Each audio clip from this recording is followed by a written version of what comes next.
When I first was laid off, I was like applying like crazy, but then it started getting really like draining. So I've been kind of like looking at other avenues. I feel like it's the best I could do right now given the circumstances. My name is Zoe. I'm 36 years old and I'm calling in from Fort Lauderdale, Florida. What do you do for a living, Zoe? I'm currently in a transition. Well, I'm like in between seeking like another full-time role, and then also I do content creation. That's something I've been doing for like the last 4 years. So that's like my side hustle that I've been doing. How much are you making a month doing that right now? It really varies. It depends, it's like never the same. $500 a month, 1,000, a million? Give me your estimate, best estimate. Yeah, it could vary. It could be like $300 to $500 a month. Okay, so a couple $100 a month. Nothing crazy, but a couple $100 here and there. Yeah, not yet. And so prior to, it sounds like you lost your job in February. What were you doing at the time? Yeah, so I was a strategic partnerships manager. And how much were you making in that previous role? I was making $85K plus bonus, which was like about a $120 a year. Okay, and now you're trying to right now searching for the next full-time role in the same world, or what are you kind of looking for moving forward? Yeah, similar partnerships, account management, customer success. What is that process, and I guess what does the job industry look out there for right now in those types of roles? How competitive is it? How many different jobs are you applying to right now? What are you seeing out there? Yeah, it's actually super competitive. It's like, I don't know if you've heard, but it's very tough right now. When I first was laid off, I was like applying like crazy, but then it started getting really like draining. So I've been kind of like looking at other avenues. I've been more active on LinkedIn, and I've noticed that has made like recruiters want to reach out to me. I've had a few interviews here and there. Didn't really work out, but it is tough right now. And how many different jobs are you applying to a week right now? Oh gosh, I don't know. Like, it's not as much as before. I would say probably like maybe like 7 or so, like a week. 7 a week. Okay. And before, how many are you doing? Oh gosh, probably like 20 or something. Yeah, I can definitely see how and understand how that can definitely be draining doing that for weeks and weeks. But I guess my one suggestion would be, how can you apply to more than 7 a week? Because I don't think it's necessarily the job market will get easier. I don't think it's going to be a hiring spree like we had a couple of years ago in the tech world. So I think it's going to stay competitive for a long time. And the only way to do that, it comes down to numbers game at some point, and just trying to get as many eyeballs as possible, finding recruiters to work with. I think that's great that you're being proactive on LinkedIn and posting on there, and that's getting some inbound for you as well. I think that's phenomenal. But on the outbound, in terms of the application side, definitely would suggest trying to figure out how can you get to 3 or 4 a day and just try to get your numbers up. Sit down, block out an hour a day. I know you can't sit there for 7 hours a day and just apply to jobs. I know that just would be mentally destroying and draining, but can you knock out 3, 4, 5 in an hour and do that every single day? And that's the first thing in the morning you do. And then it allows you a better chance, I think, in my opinion, of finding opportunities. So Yeah, that's a good point. Yeah. I've noticed when I've had recruiters reach out to me through my like past roles and stuff, like that's usually been worked out better versus me just applying, because some of these roles are old, some of them already have people that they want. So I don't know, I'm going through like different techniques to see what lands. 100%. I agree. Maybe it's some days are outbound and some days are outbound to recruiters. I think that's a phenomenal thing that you're doing, is trying to get in contact with recruiters, because they get paid when they fill a role. So they're incentivized to help you find a job. So I think that is, maybe it's not applying to 7 jobs in a day. Maybe it's reaching out to 7 or 10 recruiters in a day and finding those types of things, but at least doing something every single day to make sure that you're getting those shots on goal, because that's what it's going to take to find a job in the competitive market. So 100%. Okay. So unemployed right now, then how would you kind of rate your current financial situation on a scale of 1 to 10? I would say like a 7. Rating yourself a 7, okay, right now, even without income. Is there any other income in the house, or are you single? Single. Single. Okay, so rating yourself a 7 without income. I hope we see some savings and some assets then if we're doing that, because I know the unemployed life is not easy, and if we don't have income coming in, that can change your financial situation pretty drastically. So on that, let's talk about current assets and debt. Assets. Currently, you rent, I believe, right? Yes. Do you have a vehicle? Yes. And what is that vehicle worth right now? Oh, I don't know, but it's paid for. What type of vehicle is it? It's a 2011 MDX. Those, about first glance, $7,000 to $12,000. So I think it's about like 12,000. okay, so $12,000 on the vehicle. So that's an asset. Retirement accounts, you put $60,000 in retirement accounts. Is that all in like a 401k? So I have a 401k, I have a Roth IRA, I have a HSA account. Yeah, I think those are the three. Okay, taking advantage of all of it. I like it. And then non-retirement accounts, we have $11,000. Is that in a just normal brokerage account? That's my money market account. Okay, money market. Okay. And then savings, is that just like your normal checking savings account that you're using as $9,000? Yeah, that should be it. Yeah. And then I have like, what do you call it? Like a stock account. So I think that's included. Okay. Taxable brokerage stock account is included in those numbers? Mm-hmm. Okay. So total assets, $92,000. Then debt. So we have student loans of $20,000. Looks like your interest is about 5%, but I'm assuming with being unemployed right now, your payment is zero, correct? Yes. And what was the initial balance of those student loans when you first took them out? Oh gosh. I don't remember, but I remember at one point, like probably like in 2018 or something, or 2017, it was like 50 something thousand. So You've made some progress. I was able to chop off a lot. And did you do that while, like, when COVID hit and the payments were paused? Is that when you started attacking those and paid them down, or was it prior to that? Actually, prior to that. Good. Well, being proactive with it, but I guess we haven't made much progress. It sounds like in the last couple of years on it. Then. Actually, no. Yeah. In the last couple of years, I've always made regular payments it's just up until being obviously unemployed. Doesn't make sense to keep on. Makes sense. Okay. And then credit card, you put a balance of $1,000. So we carrying a balance month to month right now on your credit card statement? No, I always pay it off every month. Okay. You pay it off. Okay. Okay. That is just what your ending balance was. Yeah, at that time. Okay, so I'll take that off. You're paying that off in full, so don't have any credit card debt. So that puts your total assets $92,000, total debts $20,000, and your net worth at $72,000. Have you ever calculated your net worth before? Yes. Good. And what does $72,000 mean to you right now, being 36? I feel like it's the best I could do right now, given the circumstances. Yeah, I mean, I think it's positive, which is always great. I think definitely given your circumstances with not being fully employed right now, I'm glad that there's no credit card debt and you're paying that off every single month, which is great. And having $60,000 in your retirement account, you have a world of time and opportunity still to build a lot of wealth before you hit retirement age when you're 65, 67 years old. So I think a good spot right now, but I think definitely some things that we'll talk through, like how can you get to a spot of financial security, stability down the line? What can you do moving forward when you do get a new full-time job to set yourself up for success in situations of having a layoff or something like that? You obviously have savings right now, which is good, but how do you protect yourself in those situations? Also, how do you save money and set yourself up for retirement down in the future? So great. Well, let's bring it back to your childhood and upbringing. Where are you from, and kind of what did you learn from your parents growing up about money? I'm from the San Francisco Bay Area, born and raised. And let me tell you, what did I learn from them? Honestly, I can't remember. I don't remember anything specifically, but I've always been pretty good with money, and that could probably be to my mom being like a banker for most of her career. So I've always been like, yeah, pretty good, I would say, with managing money. Did they ever talk to you about money at all growing up? Not really. Or did you kind of just learn kind of how they manage their money, or just by watching them at all? Yeah, that's how I learn most things. Makes sense. But that's I guess most parents don't talk to kids about money. So it's how do you learn from them by viewing their actions, and you see them swiping a credit card, running up, buying things that they can't afford, then typically kids follow those same tendencies throughout life. So good. Well, I'm glad you've learned some good lessons from them, or at least witnessed just by watching them, some good lessons you carried into your life. Let's talk about college. What did you study in college? My major was apparel marketing and design. Okay. And took out some student loans for that. And what have you done with that degree, or what have you done as your career of the last 14 years or so since you graduated from college? Yeah, so most of my career, only up until my last position, was actually in my profession that I studied in school. So from there, I did like a master's program, but I didn't finish. So that's kind of why the student loan debt is kind of high. It's like from that, not really the undergrad degree.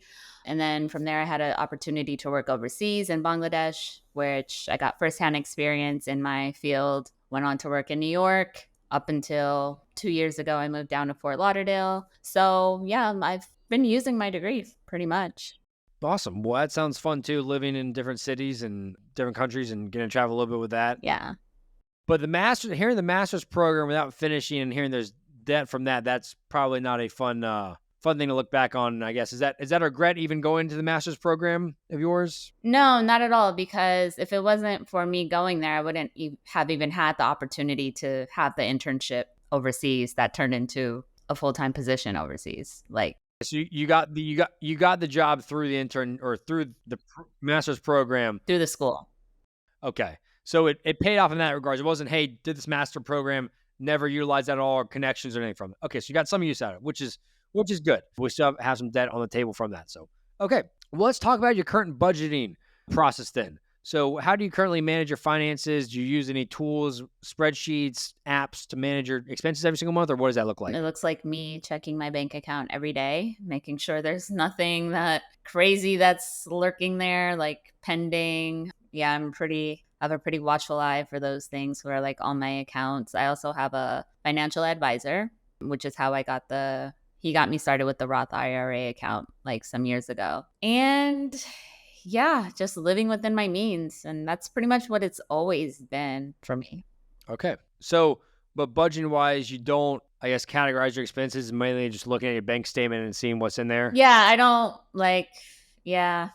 really have like, oh, a set amount for groceries or this. Like, That's one thing I would definitely suggest looking at and moving forward. It's like it's very easy to let money kind of wander or spend more than you think you should or should be spending. But you don't have kind of categorize it and know how much you're spending that way. You can make changes. You know, okay, I spent too much money last month. I need to spend less money this month on this category. Or hey, I have a trip coming up. I need to save money for that. It just gives you a better picture of your finances, overarching picture, and allows you to make changes and hit goals and achieve things. So one suggestion would just be monitoring a little bit more closely and categorizing stuff, because you might be amazed how much money you actually spend on groceries. You might think you're spending 300, you might actually be spending 500. So it just allows you to see those, because those 30, 40, $50 trips to the grocery store don't seem like much, but when you got a bunch of them on the transaction sheet mixed between other transactions, you never truly know how much you're spending unless you fully categorize it. So totally. And the Mint app, which actually changed to something else, it used to do that. Mint was great, and they shut it down because they weren't making enough money off of it, and they pushed everyone to Credit Karma to sell people credit cards and loans and everything else. So I am no longer a Intuit Credit Karma user. I was a Mint Power user from like the last like 8 years, I think it was. And when they shut down, I moved over to an app called Copilot at the beginning of this year, and I'll send you a link to that, and you'll get 2 months for free if you want to try it out. But I'm a big fan of. It's actually phenomenal. It honestly is a lot better at categorizing the different transactions for me. And I don't have to do as much work, and it takes a few minutes a week to make sure that it's all lined up properly. But I've been a big fan of that, but definitely use apps like that to just make sure I know what's spending. So I basically have a spreadsheet now of every single expense I've had over the last like 8 years. I have in a spreadsheet now because I exported from Mint. And so I can go pinpoint an exact date or month and see how much money I spent on groceries or on food or on shopping during that time period. So, okay. So on your month or on your budget, we put $500 for income with, you said, your content creation stuff coming in. Rent right now is $1,750 a month. And is it just you in the house or apartment, or are there individuals? There is my child and then a family member that also stays with us. So is it 2-bedroom, 3-bedroom? It's 2-bedroom. 2-bedroom. Okay. And is that family member paying any rent, or are you covering everything yourself? I'm covering it myself. Are they capable or able to help pay for some of it, or no, not right now? Well, basically they're like my au pair. So if you understand them. Okay. Yeah. Makes sense. So we got rent $1,750. We've got home utilities $100. We have car insurance $150. You put $0 for gas. How much do you think you spend a month for gas? Oh, to fill my tank, it's probably like $70, and I probably do it like once every 3 weeks or something. Okay, so $70 to $100 a month. We'll put $100. Groceries $300. So total necessities $2,400. Subscriptions $25. Eating out $200. Entertainment $100. Personal care $75. So total fund money $400, and total living expenses $2,800 a month. Does that sound about right? Do you think that's where you kind of land each month? I would say that sounds about right. It probably adds up to, yeah, that sounds about right. Okay, so let's start with your credit card statement then. So I guess this last statement was for March 12th to April 11th. You paid $2,800 towards it, and you spent $3,400. So you had a balance ending of $1,100. No interest charge in this time period. So on this credit card statement, you spent, like I said, $3,400. During this time, the transactions were Enterprise Rent-A-Car for $400, And we have, okay, so why are you renting a car, I guess, in March? Oh, it's a long story, actually. So I took my car to a car repair place. I'm not even going to name them right now. Like, even though I feel like I should, because they're like a huge franchise. But, anyways, I took my shop there to get some work done, picked up my car, and it came back totally worse. And so then I took it back to them. Their location was shut down. So I had to go to a different location for them to fix what happened. And they couldn't fix it. So I had to be without my car for a couple of days while they try to figure things out. Ended up taking my car to. So anyway, so that was the cost. Car problems. Yeah. And then they're supposed to pay me back. I'm still waiting for that payment back. So that's why during that time period, the credit card, the balance is higher because of going back and forth, like getting all these car stuff done, paying for the rental cars, and which they owe me money for. I see. It looks like was a $2,064 for the car repair as well. Yeah, I think it came out to like, yeah, I thought it was like 280 or something, but yeah, it was like 200 something for the initial repair. No, this is 2,000. Yeah. So I ended up having to go to Honda for them to do some additional repairs, and that's what it cost more. Okay, so the Honda is when they fixed it after it was not working properly. Okay. Exactly. During this period as well, so that's, it's $2,400 or $2,500 towards car issues during the statement period. We got Target, $42, Trader Joe's, $58. Got a car wash for $55. What is Earth Goddess Holistics? What did we buy there? It's an herbal shop, so Herbal shop. $132 of herbs. Do we need those? Are those necessities right now, I guess would be my question. During a period of unemployment, are those a necessary items, or are those items that you could forego until you find a new full-time job? for me, it's a necessity. For you, it's a necessity? Okay. Yeah. $132 sounds expensive. I guess my point is, being unemployed, what are some things that you could go without for a few weeks, months, whatever it is, until you find a job? Because that probably needs to be the first part, is making sure that you can afford a roof over your head and you can keep as much money in your bank account during this time period when you don't have a full-time job, to make sure that you can make ends meet. We've got a bunch of Upwork charges. So $263 on March 29th. What was that for? Some work I needed done on my website.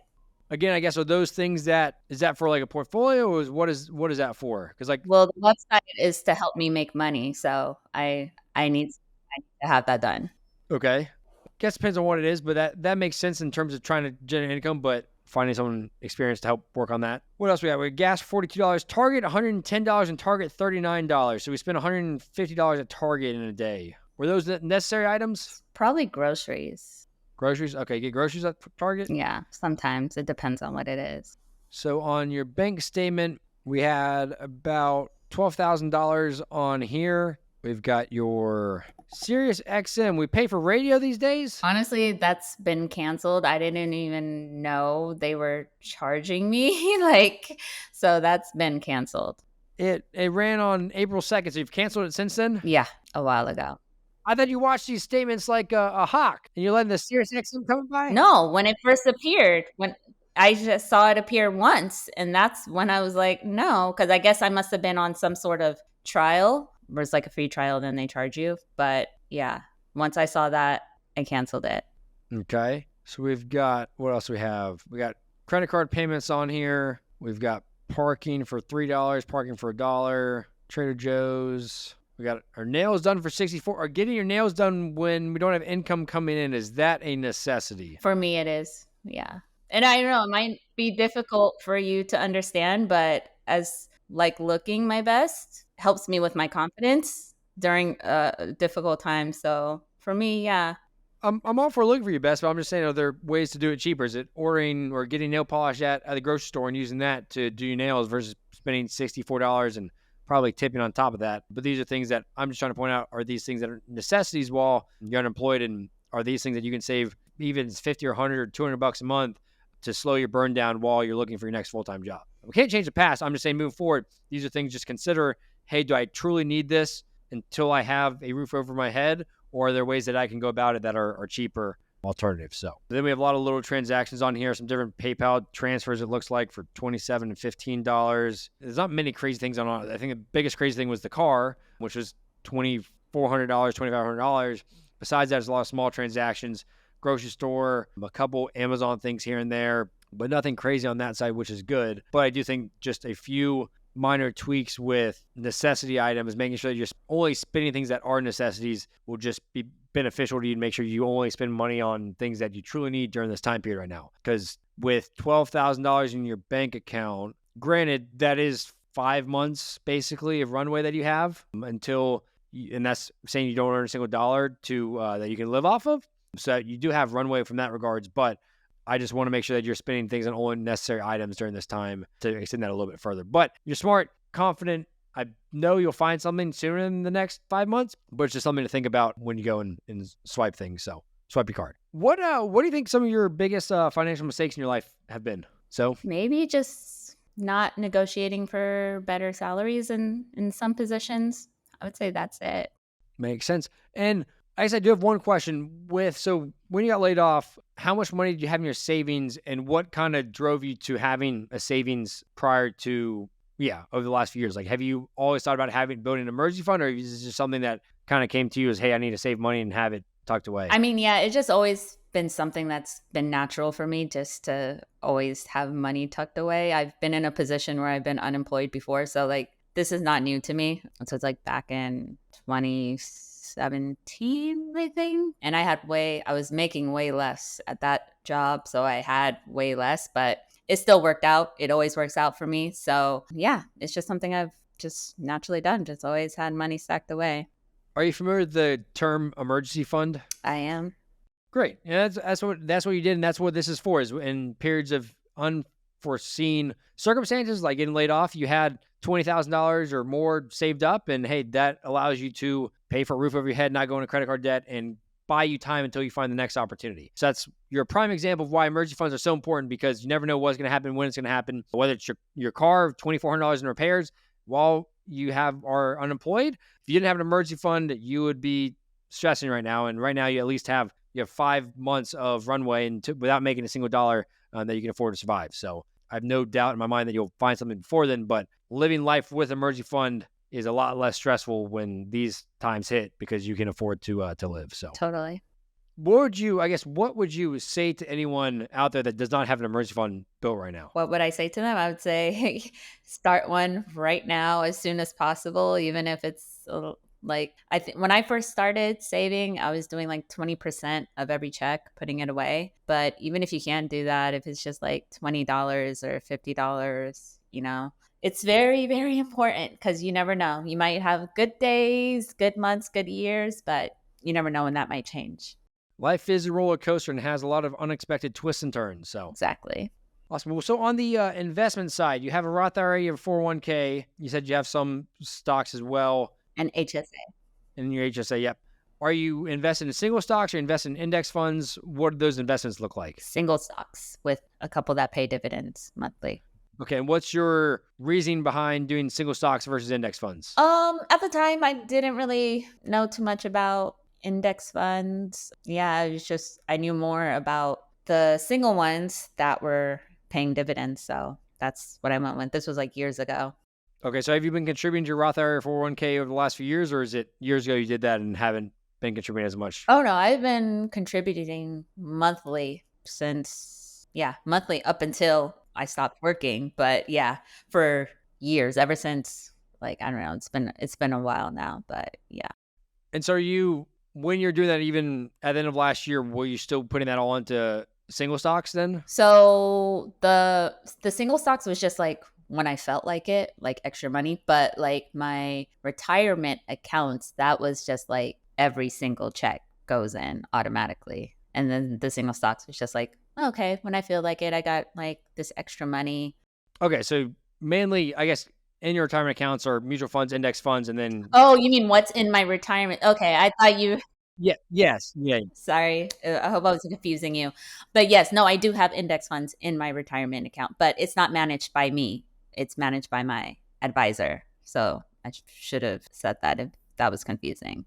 Okay, so That makes sense. So index funds, even outside of your retirement accounts, I would suggest learning more about index funds and investing in those, because what if you want dividend funds, there are dividend ETFs and index funds too that you can do. But when it comes to single stocks, it's a risky game because you have no control over company X, you have no control over company Y, and if you invest in it, your entire fate is at their hands. And yes, you can make a lot of money if you put money into Apple or Nvidia or Amazon 20 years ago, but you can also lose a lot of money, and you can invest in the latest and greatest tech startup, and they can go down 90% in the course of a few months. So I'm a big proponent of index funds, investing in index funds.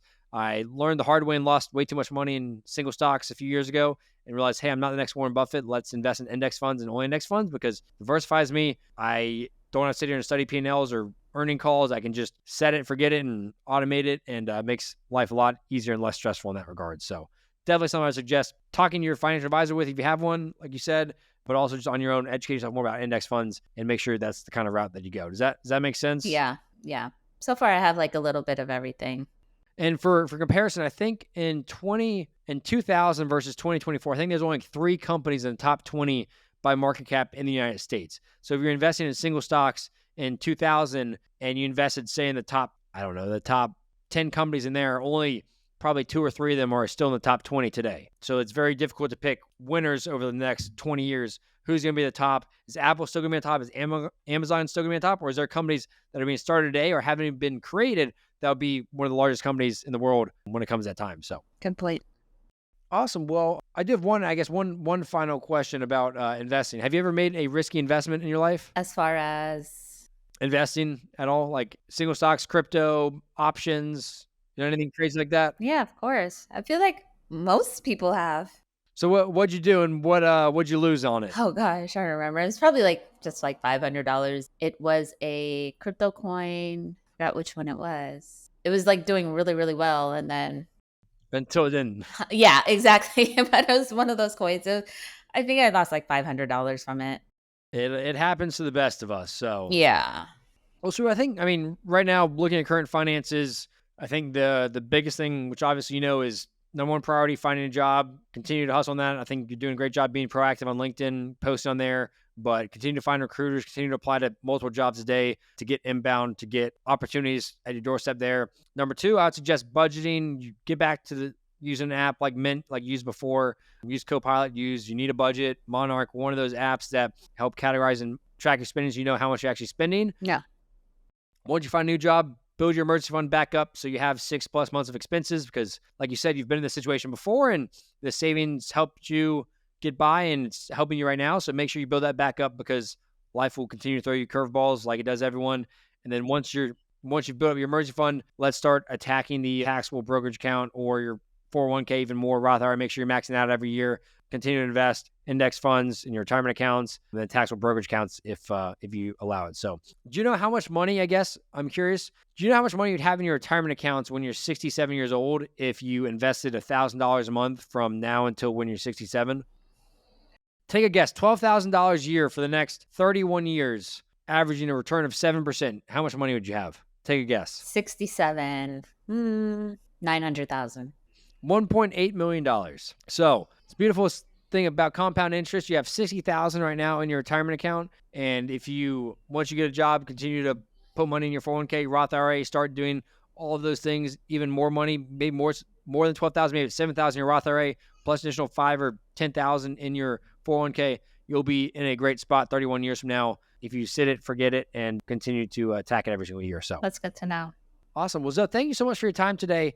Really do appreciate you coming on here, sharing your story. I'm wishing you the best of luck with your career. Continue to attack finding jobs, applying to jobs, and just appreciate your transparency because you're not alone in this situation. There's countless Americans out there that are unemployed, that have been laid off. And by sharing your story, it gives them hope and confidence that, hey, I can get through it. You can get through it. But also, it shows the importance of people that are in great financial situation right now, the importance of having an emergency fund, because if you don't have it in times like this, it makes life a lot more difficult, a lot more stressful. And right now, for being laid off, you're in a great spot because you have 5 months worth of runway versus a lot of Americans have less than $1,000 in their bank account.